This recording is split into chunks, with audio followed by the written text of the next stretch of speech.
Sullivan, for those of you who don't know me, I'm the CEO of Usato Inc. We are a security compliance, SecOps, and IT Ops services organization. On the panel with me today, we have Stacey Rouse, who is the Chief Operating and Financial Officer of Ontario Teachers Insurance, Peter McCabe from ProLink Insurance, and Dave Millier from Quick Protect.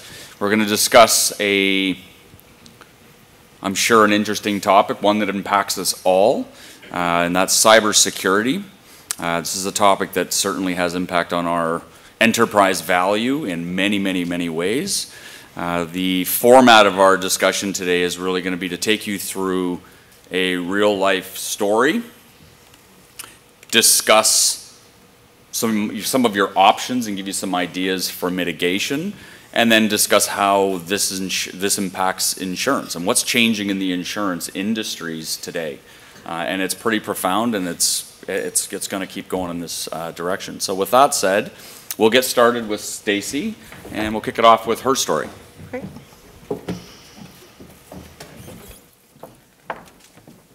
Thanks, Sean. Appreciate you inviting me here today and this lovely day to talk about cyber, an important topic that I'm sure you all want to hear about. But hopefully after you hear my story, you will pay attention to cyber and insurance. Am I good? Good to go. Let's go.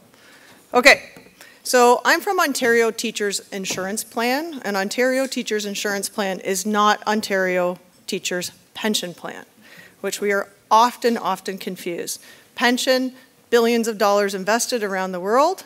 Insurance, Waterloo office, 1,000 people. Health and dental benefits, LTD, and home and auto insurance for the education community of Ontario. So I preface that as part of my story. So our cyber incident, we had a real live cyber incident, and it was something that truly rocked the foundation of our organization. It impacted all aspects of our business. It threatened our customer, it threatened our client relationships, and made our own employees question whether or not we could protect our customer and our member data. So we think about our data that we hold. We hold social insurance numbers, we hold banking information, and we hold your entire health information, whether you've been your group health and dental benefits or if you've been on LTD. So a lot of what we would call sensitive and private information. So put it simply, it changed who we were, who we are, and it's not something any of us will soon forget at OTIP. But I think it's first important to set the stage about how we thought we were protecting the data for everyone, all of our customers and our employees. So while we knew we were immature and we needed to improve our information security posture, we felt confident about what we had in place. We had SOC services. We did quarterly vulnerability scanning. We did annual pen testing. We had security and event management services. We had MFA. It's important, right? That's what's going to protect you. We had basic firewalls. We had web applications, firewall services. We have basic antivirus services. We have manual patching processes. We have security training, on and on and on. We had all this. So while we understood there was gaps, we certainly never felt that we were going to be exploited.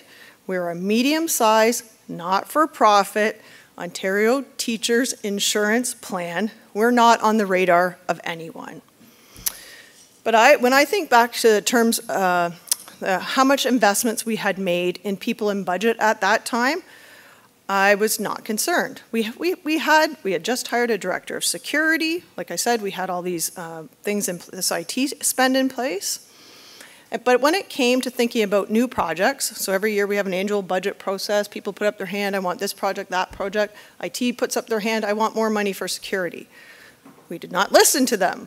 We put our money for member-facing services, the projects that were going to benefit our member, the education member of Ontario.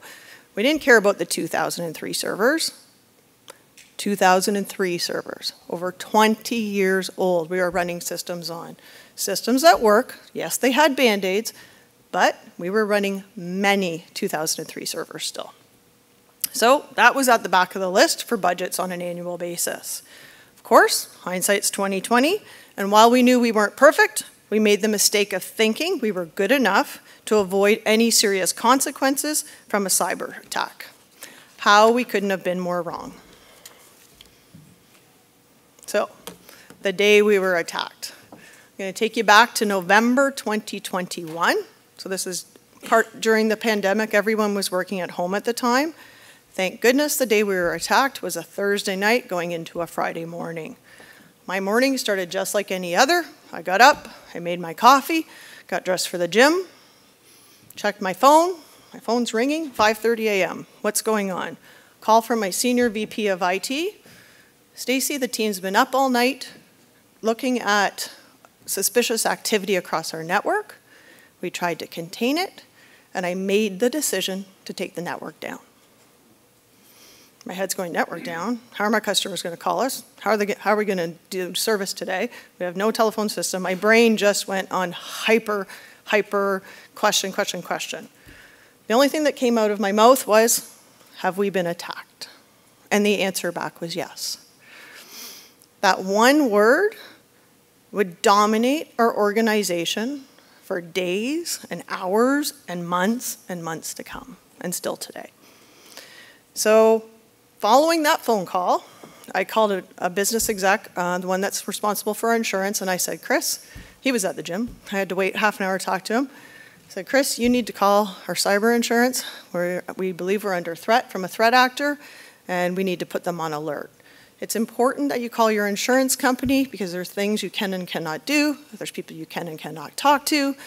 So number one, fortunately I work in insurance, so I knew to do this. Others may not know that. The rest of the day, I actually have very little memory of. The unknown combined with the very real reality that we were unable to do business definitely dominated those hours. And as an insurance company, our contact and claim center make up a large portion of our business, and no network meant no phone. No phone meant no way for them to contact us. We get 3,000 calls a day. They couldn't call us and ask us questions. Again, thank goodness this was a Friday.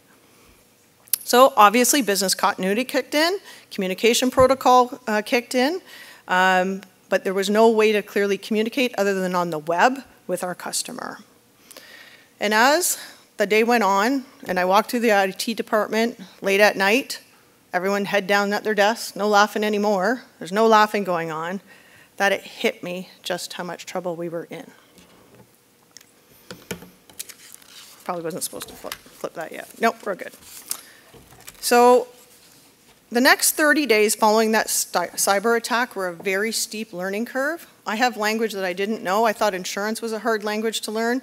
Now I'm learning cyber language. Things I didn't even know, what a cyber coach, a threat actor, things that I didn't even understand. And we had no playbook for this. So we simply didn't know what we didn't know. And I can tell you many of us, including myself, worked around the clock that first week with little to no sleep. So through the investigation, we learned that prior to the attack, we had a newly deployed email server missing a 0-day patch. I want to repeat that 3 times or 11 times so you hear it. A 0-day patch. So something that was exploited and was out there publicly that was known to these threat actors. They were able to establish a foothold in our network, and while there was warnings that there was unexpected data crossing our firewalls, our third-party SOC team did not find that there was a threat actor there. It was just unusual activity. What was going on in November for us, we weren't sure. But by the time the threat actor revealed themselves and triggered their attack, they had already begun encrypting our network. Beyond that, the list of unanswered questions was very long and very disturbing. How large was the breach? What data had been taken? How many of our members' employees' data did that impact? How and when do we share what we know, given that we don't know anything? In the end, we made a decision to pay that threat actor, to pay that criminal, and we had to pay within 2 weeks. We paid a significant amount of money, millions of dollars, much more than anyone would have paid in the industry. As I mentioned, they probably thought we were OTPP and not OTIP. right? They probably saw millions and millions of dollars going through our organization, and they look at your financial systems first. So those early days had far more questions than answers, which made it difficult to know what the right decisions were. Unknowns aside, we did understand that getting that network up was our #1 priority, and #1 is our telephony system, because those 3,000 members are calling us every day. So to make things even more complicated on day one, it was probably the Monday or the Tuesday, our largest insurance carrier told us we can't connect to them anymore. No, you've been breached. We're shutting down your VPN tunnel to us. Now we can't even see the data if we were to be back up. If our phone's back up, we still can't help our members because we can't get into the system to help answer those questions. So it's not just us being impacted, but there's a multiple chain that gets impacted by a cyber event. So our security teams worked to get us back online with new security protocols. And while our technical teams were focused on getting back up and running, our executive and leadership and board were focused on business, our employees, and our stakeholders. We had multiple daily priority setting meetings, update calls, multiple check-ins with business leaders, calls with insurance companies. We had 3 carriers on with us. We had multiple legal representatives with us as well at every call. The good thing is, because we had leveraged work from home already, we sent everybody home during the pandemic. We had Microsoft Teams, we had Microsoft 365. So we had email, we had Teams, and we had SharePoint. So we were able to communicate internally with our business teams and our members to continue doing some business. But in the end, it took about 30 days to get us 90% back online. And that's with building a system. So I talked about these 2003 servers. You couldn't protect them, so we had to build actually a network off of there. We called it the red zone, so we could use those systems, because those systems that were 2003 were actually used to pay our most critical members, our LTD members. So after let's move past 30 days, we got 90% of our systems up. You would think we're done. We got 90% of our systems up, we're done, right? No, we're not even close to being done. Getting the majority on those systems back online was just one step in the journey. So the immediate business needs were met, and our focus turned to the forensic investigation. Data left our network. What was that data? Who was impacted, right? We have laws in Canada that we have to tell you that your data was breached, and we need to tell you what was breached. So we didn't know the scope of what that is for our customers and our employees. So even though we paid the ransom, we had no way of knowing what data was stolen. We didn't know if it was on the dark web. We didn't know if it was resold. We didn't know if they destroyed it when we paid them. We had to behave as if that data was out there and available. So this meant a series of communications to our directly impacted employees and members regarding the data that was breached. We offered them credit monitoring for 2 years, but let me tell you, we did not send those letters. This happened in November, and those letters did not go to those members and employees until late April. That's how long it took to figure out what data was stolen. In some ways, we got incredibly lucky. Once our forensic investigation uncovered what was breached, it turned out to impact relatively few employees and members. The hardest part, though, was the time and energy it took to be confident in that information. Looking out 4 to 24 months, and almost 2 years later, OTIP has spent millions of dollars remediating and investing in security practices and infrastructure. While it took a year to recover from the incident, it took almost 24 months to put in place all the necessary remediation activities so it didn't happen again, or I shouldn't say happen again, because it is going to happen again. It actually did happen to one of our subs again. But so when it does happen next time, nothing is stolen and nothing is critical, and it doesn't matter, and we don't care, and we don't have to pay criminals.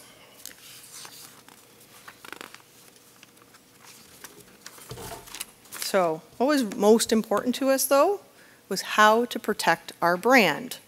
So like any crisis, one of the biggest lasting impacts of a cyber incident is the danger to your brand.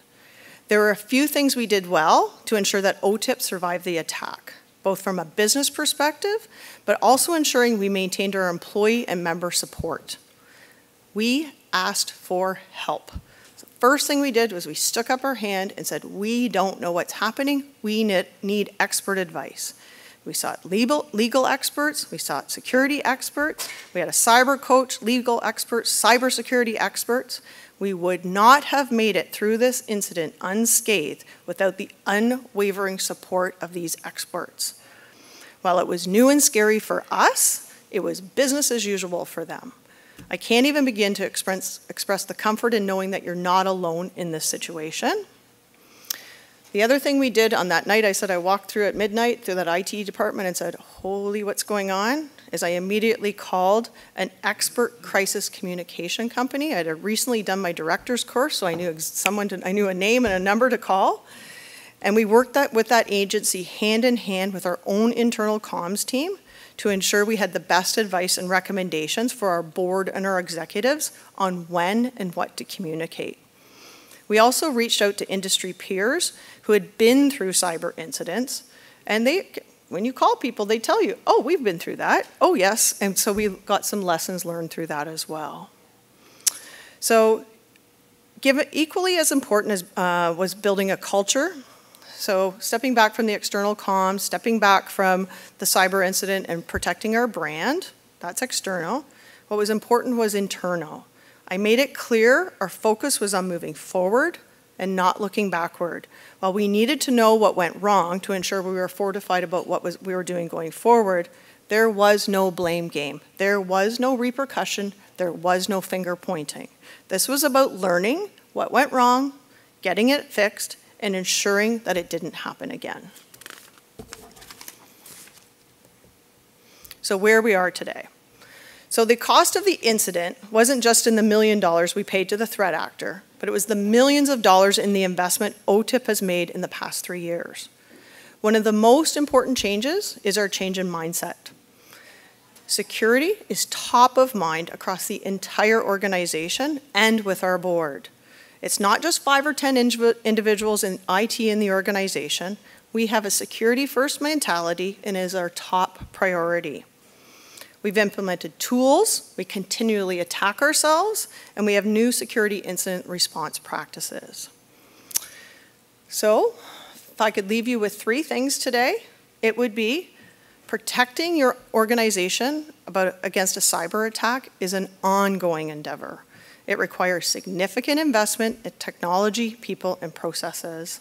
Second, security is a mindset. It needs to be lived and breathed every day in your organization, from the CEO to the frontline staff. And the third, if the worst happens, act fast, act smart, and don't be afraid to ask for help. And with that, thank you for listening to my story.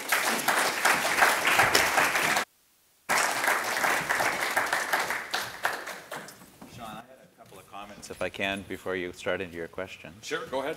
Just some of the things that Stacey said, and there's obviously a lot for everybody to unpack there, but I think 2 of the things, one of the first things you said was that we thought, like a lot of organizations, and frankly, like some people in the room as well, we don't have anything that anybody would want to steal anyways. You know, we're so small, we don't have enough information, or we don't deal with anything that's sensitive, so why would we become a target? The reality is that every business has some type of information that somebody's interested in taking and monetizing. So you have to be really aware of that. I think it's one of the things that, one of the biggest mistakes that companies make is that they think that they don't have anything that's valuable, so there's nothing there to steal. The part B of that is that a lot of people think, oh, well, we're using Dropbox, we're using Salesforce, we're using some other tool, they're protecting our data, so we don't have to worry about it. That's why we don't, host it ourselves. That's why we don't have it on unsupported Windows 2003 servers. That's why we're using them. So therefore, again, I don't have to worry about it. And that's a real mistake, again, that companies make, is they think that they don't have to protect that data because somebody else is doing it for them. You can give them responsibility for protecting your data. You can give them responsibility for hosting it and securing it. But at the end of the day, the accountability is you. It's data that you've collected from your employees, your customers, it's your information, and so ultimately you have that accountability. The other one, just quickly, I'll touch on, and it's interesting, we're seeing a lot more of it US side, but it's coming to Canada, and your first comment was about reaching out to your insurance company. A lot of times it's also to say reach out to your legal firm. Because what we're seeing now is that a lot of companies are actually hiring. When you hire those third-party people, I don't know what was recommended from your lawyer, but we're seeing more and more the recommendation is that you don't hire them directly. They actually get hired by your law firm. And the reason for that is that any information that they uncover as they're doing an investigation is protected by client solicitor privilege. So it gives you that ability, it gives you some breathing room about what you have to report under Canadian law, and certainly US as well. Under PIPEDA, you actually have a breach notification requirement. And so by engaging potentially with a law firm, if that makes sense to you, and again, insurance companies recommend different things, but we're seeing more and more of that in Canada where that recommendation is being made. And if nothing else, it gives you that breathing room, because otherwise, you have an obligation to report that breach as soon as you're aware of what that breach is. You don't have the luxury of saying, I'm going to take 5 months or 6 months to really figure out what it was. You've got an obligation to report. And so by using that, sort of client solicitor privilege option, at least you can get yourself some breathing room. Do you mean like a forensics? You're bringing a forensics firm on? If you were hiring a Deloitte, you're hiring a Mandiant, you're hiring a Signia out of wherever it is, you're hiring some company to come in. And the insurance company, a lot of times, they'll have a list. If you have cyber insurance, and Peter may talk about that a bit more, but they may have somebody that they want to work with or that they trust and they recommend. But if you hire that company directly, anything they share with you directly, you're obligated to disclose as part of the breach.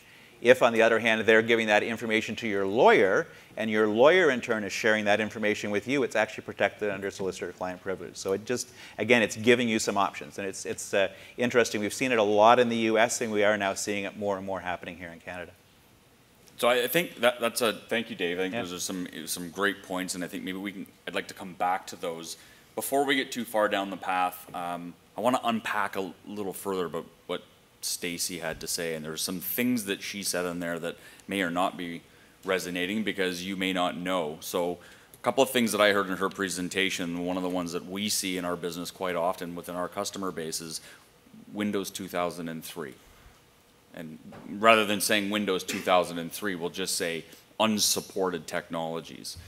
And I think the unfortunate reality is there's a lot of companies that are in here that are living on those systems, and there's justification why they can, i.e. there's applications running in the business that might be integrated to things or not, that the cost of upgrading or moving and lifting and shifting that application is astronomical. And so that's why you see these legacy systems. So if I can start on that point for a minute, Dave or Stacey, tell me about some mitigating measures for those systems that unfortunately in times do exist on our networks that can't be supported with a zero-day patch. I can certainly talk. One of the things we talk about is mitigating or compensating controls, right? So think of your Windows 2003 server. And you did mention you had some good security in place, which is awesome. So one of the first things you can do, I'm using an old outdated server, and for whatever reason, the application I'm using, I have to use that. You'll find it very often in the financial services and in the insurance industry, two of the industries that have the most money and yet seem to invest the least money back into updating that technology. But in the event that you cannot change the technology and you still have to use it, you use something called compensating control. So the idea is to put something in front of that, or in between that, your customers, your users, whoever's accessing the data, with the goal of, if I can't actually block that, it's a patch that can't be applied, or maybe Microsoft isn't supporting the operating system anymore, so there's nothing to patch it with, then that particular type of vulnerability, we know what it looks like, we know what they actually use to exploit it, so I put something like a web application firewall or a firewall in general in front of it, and I look specifically for those types of behaviors, and I block them from happening no matter what, because there's never a legitimate use for it. That's a specific attack as an example. So the idea of compensating controls, we talk about security as a defense in depth. So rather than saying, I put a firewall in place and now I'm done, we call that M&M security, right? It's hard on the outside, but it's soft and chewy on the inside. So the reality is, if you take that defense in depth approach, you put a firewall in place, but then you also put security in place. You mentioned security event monitoring, so you're looking at the logs. Your endpoints, you're locking them down. We'll talk a little bit about, Sean and I have a few recommendations at the end, just things you can do to better protect yourself. But the idea of each one of those layers of security is that even if one of them fails, ideally one of the other one will pick up the slack. And the worst case scenario is that even if you can't stop it from happening, you're going to get alerts on it happening. And as you said, your team, they were seeing the alerts. They just didn't understand it. I mean, we go back to the biggest one that really started this was Target. When they had their massive breach, and their provider was getting notified over and over and over again that they were being breached, and they thought it was the developers that were just loading patches and updates to the system, so they just ignored them all. So it's also understanding what it is you're looking at. So another, thank you, Dave. Yeah. Another comment that Stacy made, which is very valid, and while you were closing, was really awareness, a culture, right? Living and breathing a security culture within your organization. So a question out to the member community. How many of you are aware or have visibility into what is on your network that imposes risk? Only Enzo, he's the only one. Yeah, you have to know what you have. Right. You can't protect what you don't know what's there, right? Peter Drucker, you can't manage what you can't measure. So there's mitigating controls that we can put in place for these unsupported systems, and I guarantee you at some level, somewhere in this room that exists, right? But not being aware means we don't know, to Dave's point, we can't protect what we can't see, which comes back to all kinds of recommendations we'll make to you on ITAM and CMDB solutions. But I think just to emphasize the key takeaway in living that security culture is to be aware. And as operators of our businesses, maybe being armed with the right questions to ask our staff, right? So that you are aware. Do we have any unsupported systems on our network? And if the answer comes back as, well, yes, don't panic yet, what are we doing with it? Do we have a plan or a migration plan off? And if we don't, because of the cost impacts, because of the disruption, whatever the case may be, how are we putting those things into a box to mitigate the risk of ever having to deal with Stacy's solution, or situation, I should say? Right? Peter, what are you seeing from an insurance perspective? So, and this is on the tail of 2003 unsupported systems and awareness. What impacts are you seeing in the industry for organizations that have subscribed to a cyber policy, and then an underwriter or an adjuster comes in and views the scenario as a drunk driving? I call it the drunk driving scenario. We all have insurance on our cars, but it's null and void if you're drinking. So how is that correlating in the cyber insurance industry? Yeah, great question, Sean. I'll get into a little bit when we get to my slide about sort of some overall trends we're seeing in terms of warranties on policies and things like that you should definitely be talking to your broker about. What struck me about what Stacy said was how common that story was for the industry generally, or for our clientele in that period. So insurance companies saw loss ratios go to about 400% in the period just after March of 2020. So between March of 2020 and the end of the year, their cyber loss ratios were 400%. And you don't have to have a Harvard MBA to know that paying out $4 in claims for every dollar you collect in premium is not a sustainable business model, right? So the response from the insurance companies has been to, and I'm sure lots of people in the room saw this, has been to double down on underwriting requirements, sublimit coverage, so reduce coverage where possible without really an honest discussion about what's taking place there, and be really specific about controls in place in order to offer renewal quotes. That's an experience we've seen across the board for our clients, or for businesses that we've been engaged with to replace a sleepy broker. And the truth is, there's a lot you can do on the business side to make sure that the outcome is good ultimately when you do get to a claim. The analogy we use on our side is maybe a little more gentle than yours, Sean, of drunk driving, but a lot of businesses take a fender bender mentality to a cyber incident or a potential breach, right? They want to say, forget it, don't involve the insurance company, let's you and me handle this out of pocket like you would if you bumped into someone's car in a parking lot. The problem is that you can inadvertently nullify your coverage if you go too far down that path. As Dave mentioned, there are warranties within policies that require immediate reporting of an incident based on when you were first notified of a potential issue. So just having a clear line of sight to what it is you're purchasing from an insurance perspective, I think is really important, and having an honest discussion with a specialist to make sure you sort of, you know what you've signed up for before you get into a position where it's too late and now you've been paying premiums for something that's ultimately not going to give you what you want. Thanks. Thank you. I just comment on that one as well. I just you know, taking what Stacey talked about, all the changes that they made. We've seen a lot of people, you know, again, we went through this in the antivirus space where suddenly antivirus vendors started to say, hey, we'll give you $1 million, $1 million coverage or recovery if you get a virus. And so then people start to think, oh, we just have insurance, we don't need to worry about it. Yeah. I met with the CTO of a college recently and asked him, you know, how comfortable are you with your security? How do you, and he says, oh, we're feeling a lot better. And I said, oh, you know, what's changed? And he said, oh, we just bought cyber insurance. So, you know, it didn't make any change in the technology, it didn't make any change in the processes, didn't make any changes in the mindset of the people, but somehow thought that they had the cyber insurance. And as Peter is saying, and we're seeing it across the board, a lot of customers now are not getting renewed. So the insurance companies are coming back and simply saying, we're declining to cover you now. So they get their regular CGL, but they can no longer get cyber insurance.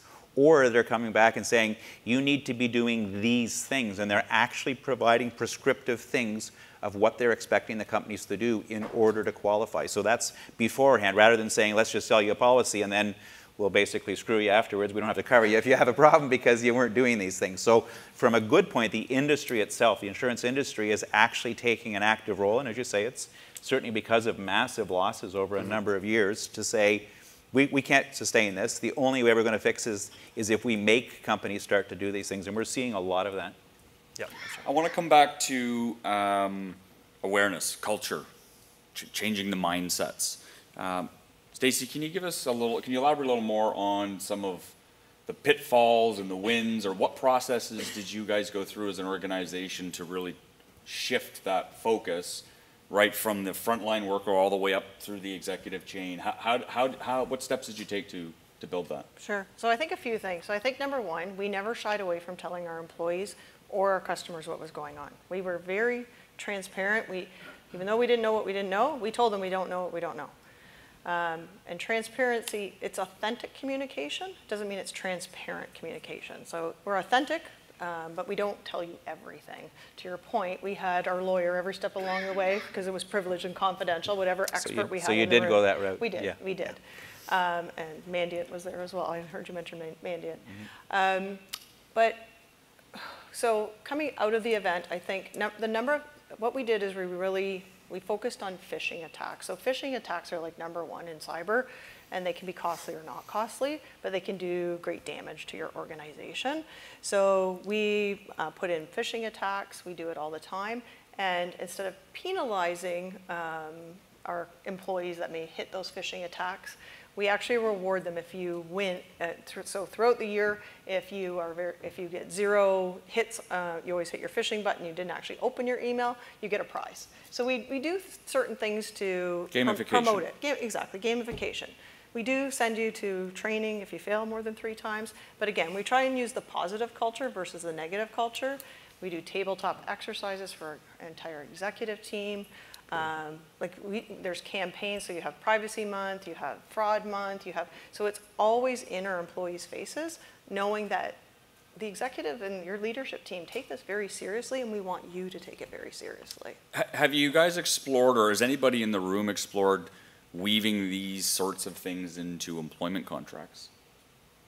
What are the impacts of cybersecurity awareness training and education, and how are we tying that back to employment agreements? Yeah. Tie it to bonuses, tie it to employee, as employee starts, acceptable use policies. All of that should be tied together. It becomes part of a complete HR solution. It really conditions of employment. Yeah. Yeah. Right? There are some organizations we're working with now that are actually building this in, and I would urge you to speak to your HR lawyers on the topic to make sure the language is correct. But weaving it into basically the table stakes, this is a condition of employment, right? And when we look at culture and training, and you don't take security awareness training on our corporate as defined by our corporate policies, or you're proving to fail implementing a 3-strike rule, you can't be employed here anymore. You're deemed to be too high risk. Well, we got real world examples, right? CRA, people like we saw in the last couple of years about the employee who got fired for watching pornography on his work computer, and they had to hire him back.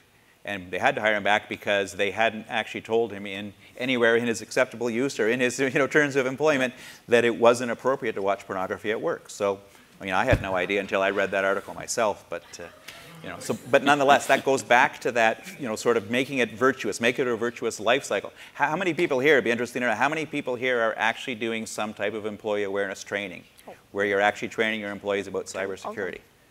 So it's great to see a few hands, but it would be nice to see a lot more hands. And I think, and I don't know, Stacey, were you doing it before the breach? Were you guys doing it? Yep. So you just did a lot more of it afterwards. We do a lot more. Yeah. So I'm going to ask a follow-up question to Dave's. Of those that are doing employee awareness training, how many are actually measuring the outputs and trending the performance of those campaigns?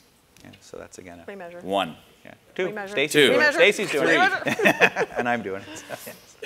We're above average. Your employees are your front line, right? Yeah. They're your first line of defense. And sending those campaigns out, doing simulated phishing attacks and monthly, quarterly, or annual training to say that you did it for the purposes of compliance, which is a whole other conversation.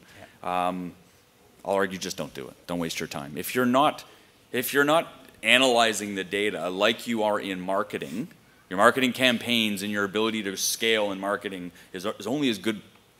It's the data, right?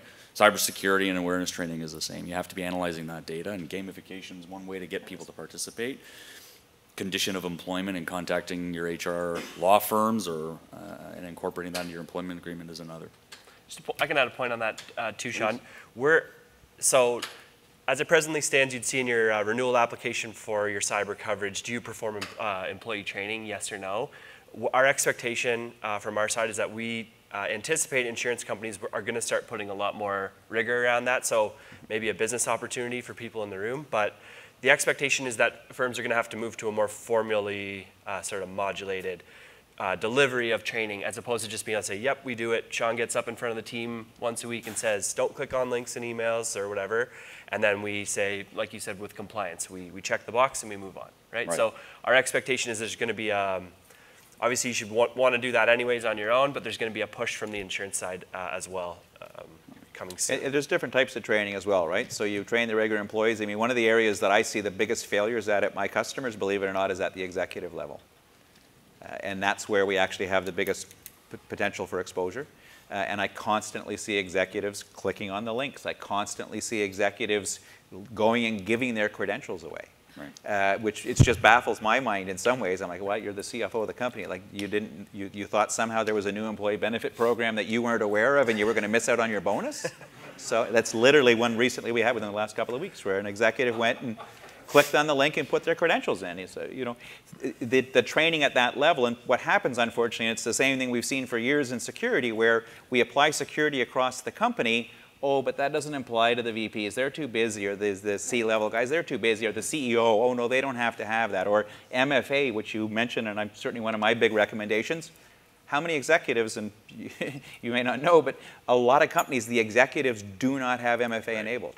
And they explicitly don't have it enabled. They've literally got an exception in the company. Turn it off. It slows me down. It's turned off. Oh, I don't have time to find my phone. I just went, don't stop me from getting my email. I don't have time to do this. I'm too busy.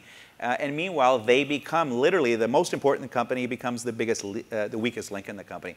And we see it all the time, and it leads to breaches all the time. I want to shift gears a little bit in keeping on with Stacey's story and move on to the impacts on vendors. We all think about our businesses and what that impact is, right? How our employees impacted, our customers, our revenue, our ability to service our customers. If you peel back the layers of the onion on that one, you made reference of the underwriter that severed your ability to access data to be able to service your clients, which is a vendor, right? So in this particular case, what have you guys done since to strengthen those vendor relationships? And what other impacts were felt as a result? What other feedback did you get from various vendors other than just being terminated? Yeah, so it was awful. I remember being on the phone with the legal guy, and he's like, Stacey, you're not going on our network. And I'm like, what do you mean we're not going on your network? How are we going to answer questions? He says, we needed 50 laptops. I said, I have 50 laptops sitting in my basement. Stacey, I don't know if those were plugged into your network or not. I need 50 new laptops. Thank goodness my Order them at Dell and ship them to my us. late husband was able to procure 50 laptops for us, and we ended up going over there and using their building, and so they were good that way. But it was awful. I had to use Mandiant had to sign off, so that was a 30-day sign off to make sure we put all these security protocols in place. So now we have our own vendor assessment for current vendors and new vendors that have to go through our own security protocols. So again, wake up call. Are our vendors doing all the security practices that we need as we go into use their systems as well? So it wasn't just that they cut us off. Now we make sure our vendors have the security protocols that we want to have in place as well. So it's both ways. Yeah, it makes a lot of sense. Answer your question. That's where vendors, again, in the opposite direction, it's one of the biggest challenges for most of us in the room are relying on some type of a SaaS provider. And we've now seen numerous times where the SaaS providers get compromised and they in turn compromise us. Yeah.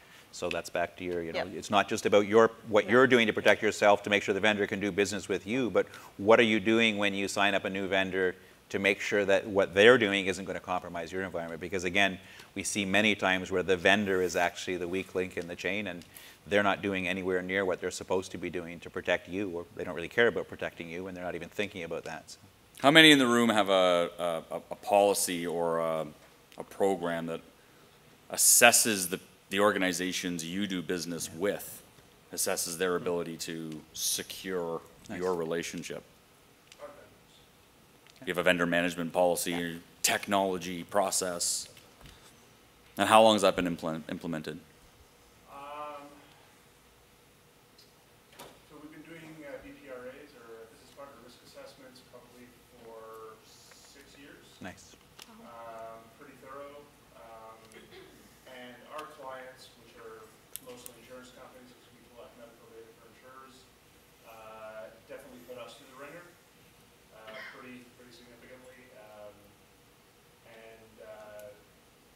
We were lucky when we got into the business to begin with. We already had a number of these processes in place.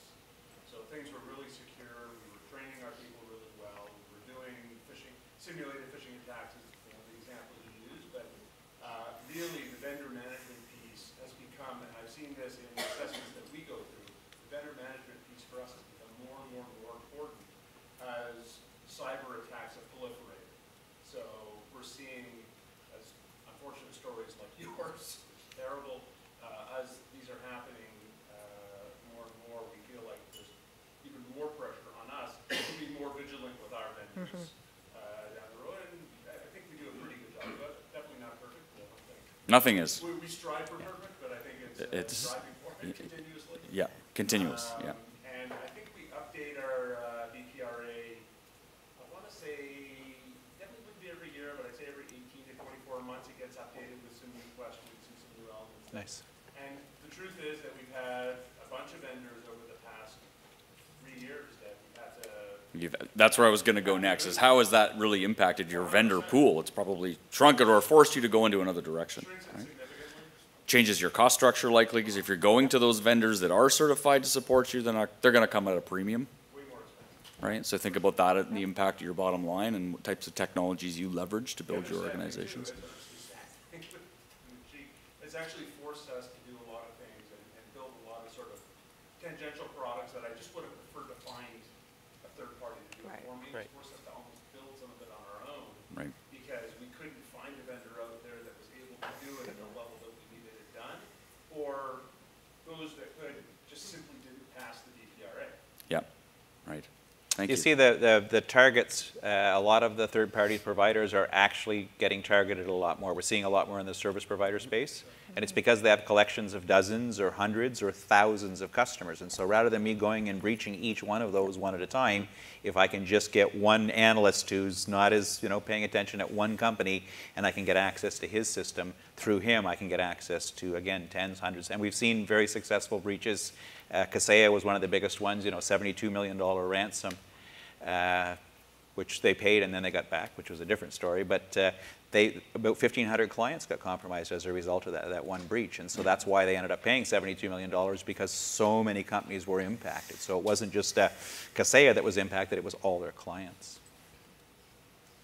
Shifting gears onto the latter half of Stacy's presentation all the monies that were invested post-breach to get you to where you are today. Why don't we talk a little bit about what some of those things are, Dave and Stacy, please, and Peter.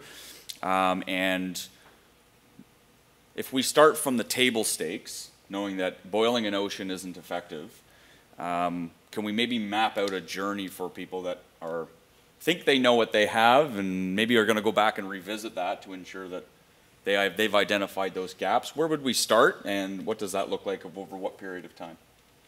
Stacey, do you want to talk first? Or? Sure, I can talk. I'll talk about just a few things. So number one for us was getting off our legacy systems, like unsupported systems, as Sean mentioned. So these are really, our IT leader would call these boat anchors, right? These are boat anchors holding us back from moving forward in our technology environment. So we came off, our last thing was Active Directory, so all of our 2003 servers, but Active Directory had to be the last one because it affects everyone, and we did that in February of 2024. So it takes a very, very long time to get off of unsupported systems and a lot of money. We now have a larger security practice. We have more people. And then, of course, we put in tons of different technologies that you're probably better to speak to, Dave, than I am. So. The defense in depth approach, right? So there's a question. Yeah. Oh, sorry, I can't see.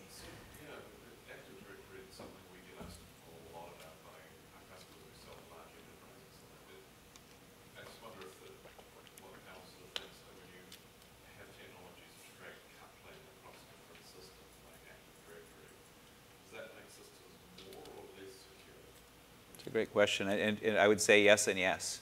So in some cases it makes it more secure. We'd like to think that Microsoft and others, the Oktas of the world and things like that, have implemented, especially when it comes to authentication. You know, we now see more and more companies relying on Google, relying on Facebook Meta for that authentication, and it actually works very well.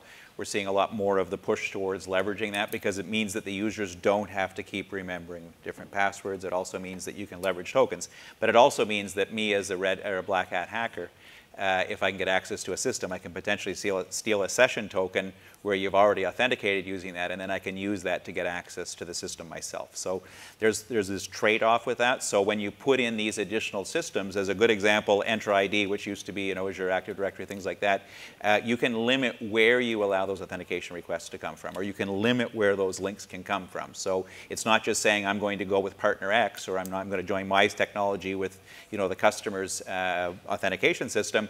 I'm going to limit it either on their side or mine, or ideally both, on which, what's legitimate connections. In security, we have this whole idea of, we call it least privilege access. That's what the security guys call it. On the other side, we have the IT folks who wants to give everybody access to everything because they don't want to have to mess around and manage it all. But then we spend all of our time trying to figure out how to stop them from doing the things we want. So in a perfect world, if we only allow access to the systems that are supposed to talk to each other, then those systems and those connections can be very effective. Legacy systems migration. Yes. What was next in your journey? I think just the security practice in general. So going through SOC 2 certifications, I think was really important for our clients. So that takes a long time. They come back with recommendations if you're going to do that, and then you have to put those recommendations in place. So again, this is not something that, I just want to be SOC 2 certified, check. No, you have to go and you have to put in the work and the effort and the investment to do that.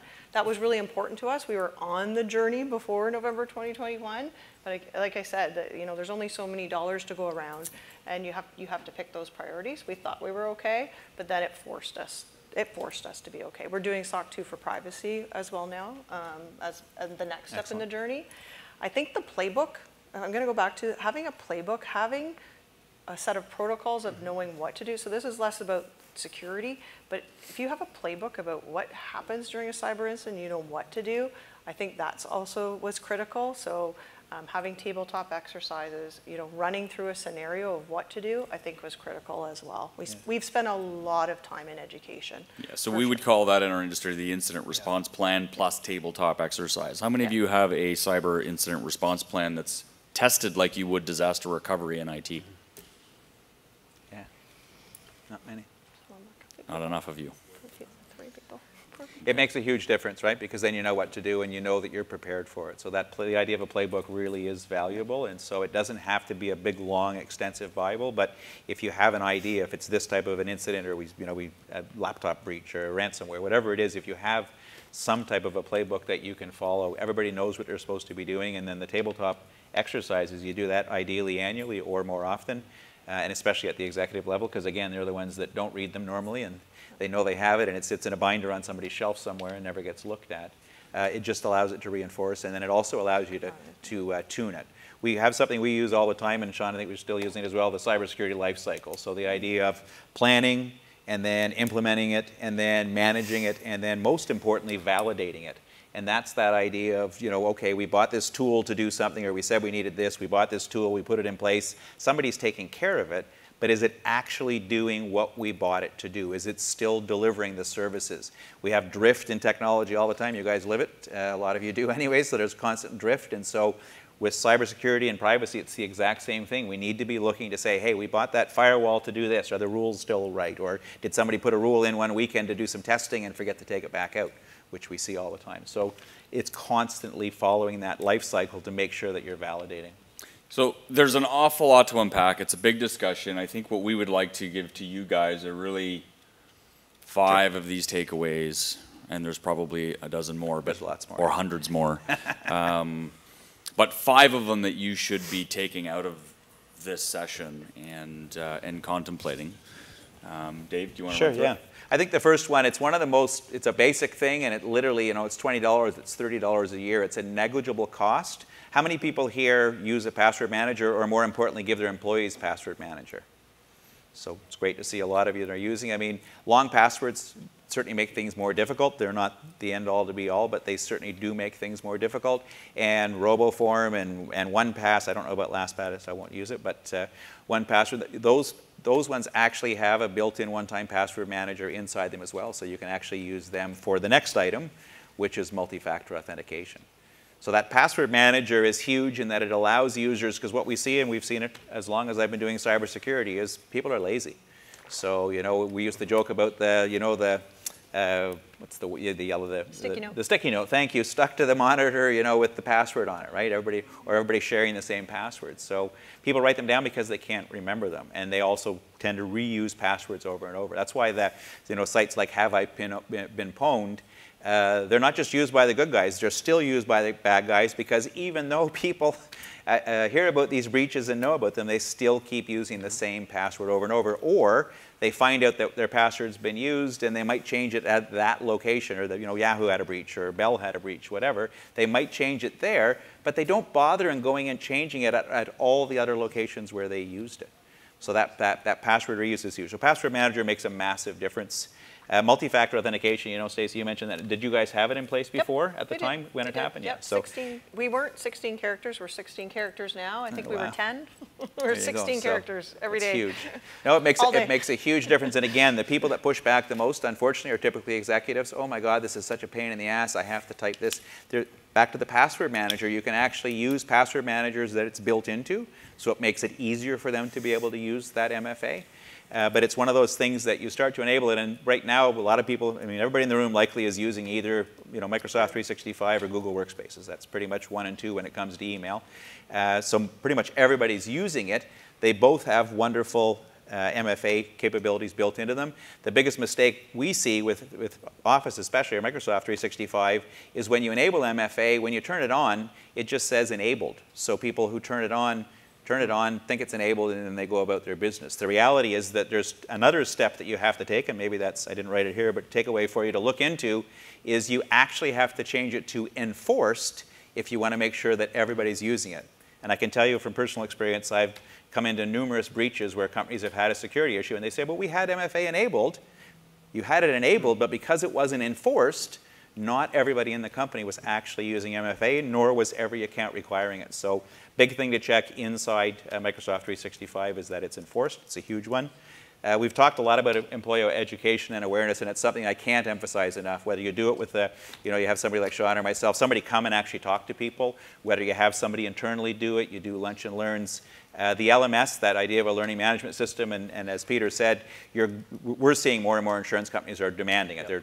It's part of the application process. They're asking, what are you doing to train your employees? How often are you training your employees?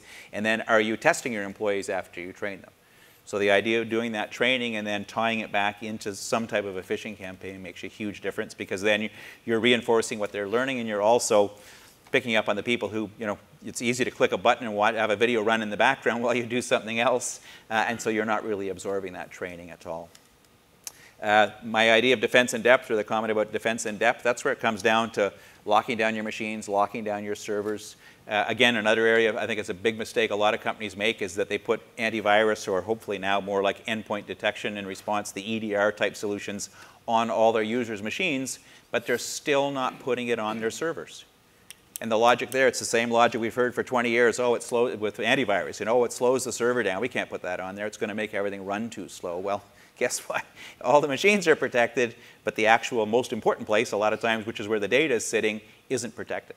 So again, if somebody's machine gets compromised or some user credentials get leaked, they have direct access to the system. And so you've not locked that system down, and you don't have visibility into it as well. And finally, the last one, we talked a little bit about it earlier, is the idea of knowing where your data is, but just as importantly, it's making sure that you have proper backups. Because again, I do a lot of breach response for small to mid-sized companies, and consistently we come in and find out, well, the bad guys actually didn't just encrypt the server, but they wiped out all my backups as well. Well, why are your backups here? Oh, well, I didn't want my backups in the cloud, or I don't trust the cloud, or I don't want my data somewhere else. And so they have some type of a SAN or a NAS, some type of local storage. Sometimes it's an external USB drive plugged into the server, and that's where all the backups are being done. So when the bad guys get in, it's one of the first things they look for is what backup software is running, and where are the backups being sent. So if you're sending them off-site and offline, which is the recommendation, of course, then you have data locally. You have your live data. You do a backup locally, because that makes it easy to restore if somebody just accidentally deletes a file or a folder or something. But then having that data off-site, having it off-site and offline, and that's the key. Because if it's off-site, but you have it just mapped to a drive in Azure or SharePoint, and so somebody can just as easily go and delete the data, then it's just as if the data was in your environment. So you need to make sure it's offline, meaning it can't be directly connected to. So it's an asymmetric connection, right? It's asynchronous. It's sending the data out, but there's no way to immediately pull it back in the same fashion. And as Sean said, there's probably 20 other things we could recommend. But, probably 100, yeah, and yeah. we can get into topics of, anyways, lots. Yeah. I think we have some time for Peter. Sure, and it's an important one. A lot of our customer contracts certainly will demand that we have it.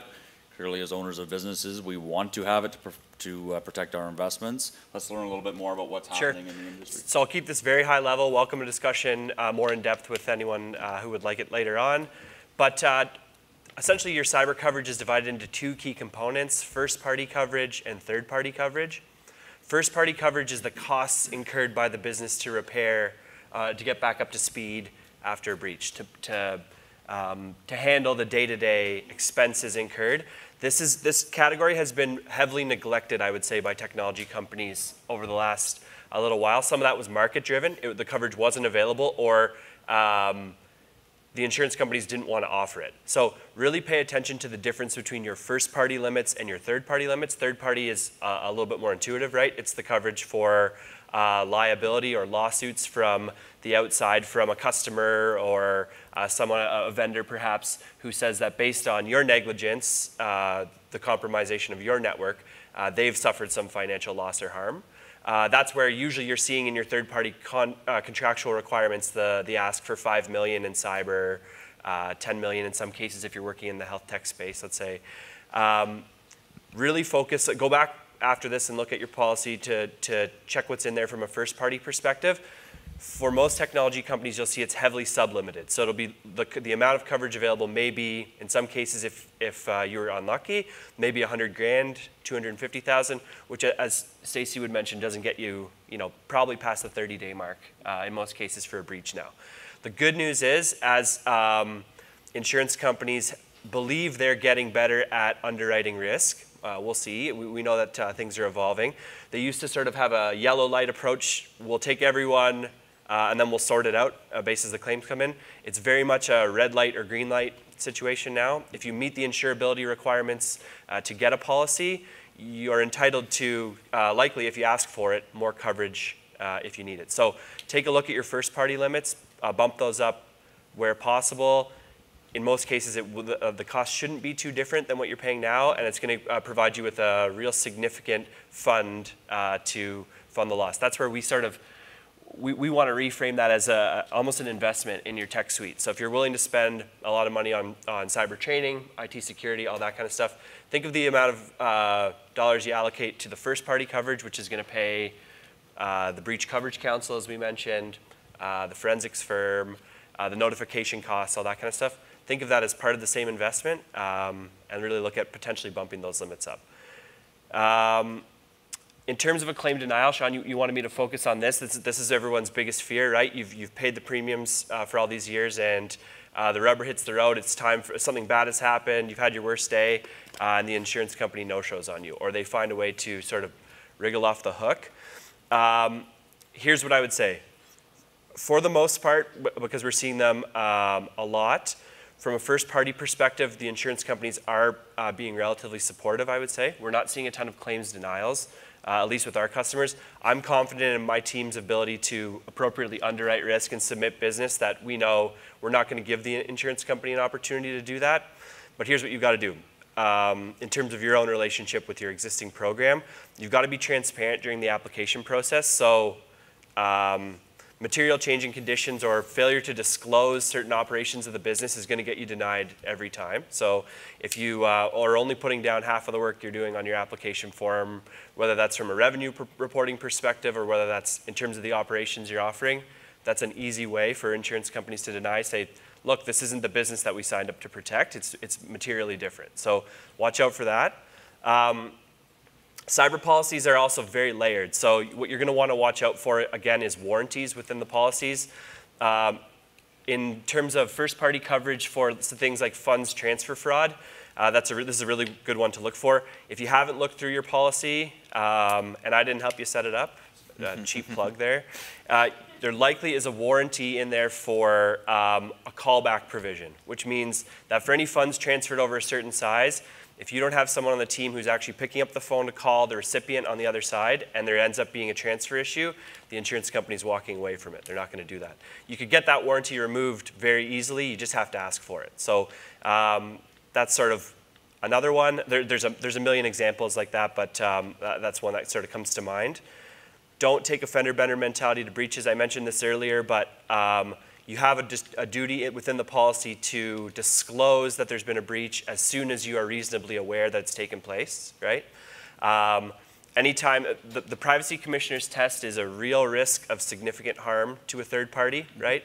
So anytime you've crossed sort of that barrier where the information being out there could potentially rise to that standard, you've got to report it as soon as you can in order to ensure that the insurance policy is going to respond. I generally haven't seen claims, thankfully, denied on that basis, but we are careful about letting our companies know that you've got a duty to report it as soon as you think that something's gone wrong here. And then we feel that there's a real benefit to working with a specialist, right? So the role of your broker is to translate what your business does to an insurance company that ultimately functions very similarly to the way that a bank does, right? They're slow, legacy-driven businesses that don't necessarily want to take the time to understand your business. So work with a specialist who can help you translate that information, and you're going to improve your chances at a really good outcome when it comes to a claim. The last thing I'll add is just going back to the first-party piece.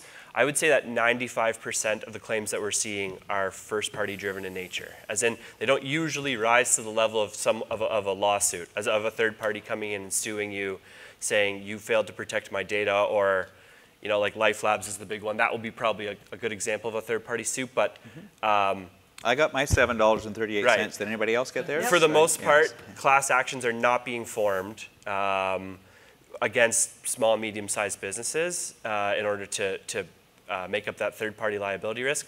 But as we know, there's a hugely expensive first-party cost incurred by companies to get back on their feet, to do what they need to do in order to navigate through a breach. So that's my takeaways from the insurance perspective. Welcome to any questions, and again, we can go much deeper on it, but yeah, that's all I'll say, Sean. Great. Sean, I just had one more comment I wanted to make if possible. Sure. So we were talking about the engagement with the insurance companies at the beginning and things like that. One of the things I think you need to think about when you're engaging with them or when you're starting to bring people in is the amount of time. The amount of time that's going to be involved, and also when they're bringing people in, and you're bringing in Mandiant as a good example, one of the things that we see is that those companies are brought in to do the forensic investigation. Their job, their whole focus normally is to contain the breach, so they want to stop it from getting worse, but they want to find out what happened. Well, I keep seeing over and over again where their focus is so much on finding out what happened that nobody's spending time on actually recovering systems. Mm-hmm. So your example is great. You know, your systems are down. It sounds like you had things going in parallel. A lot of times that doesn't happen. So when you're engaging, you've got to think about that time, whether it's the time to, and it may be two different paths. There may be a team focused on recovery, and there may be a separate team focused on finding out what actually happened. And sometimes, frankly, it's less important to find out what happened than it is to get your systems back up and running. Because if your systems are down and you don't have business interruption insurance every hour, every day, every week, A, you're losing revenue from your services, and B, you're losing reputation and trust from your customers or your employees. So you don't want to lose sight of that. And your cyber coach, you know, getting somebody involved, whether it's a cyber coach or somebody internally, they can help to steer that. Because in the absence of it, Mandiant will happily spend weeks or months. Deloitte, same thing. These guys will spend as much time as they possibly can because they're billing typically $5,000 a day per resource. And they want to throw as many resources at it as they can for as long as they can.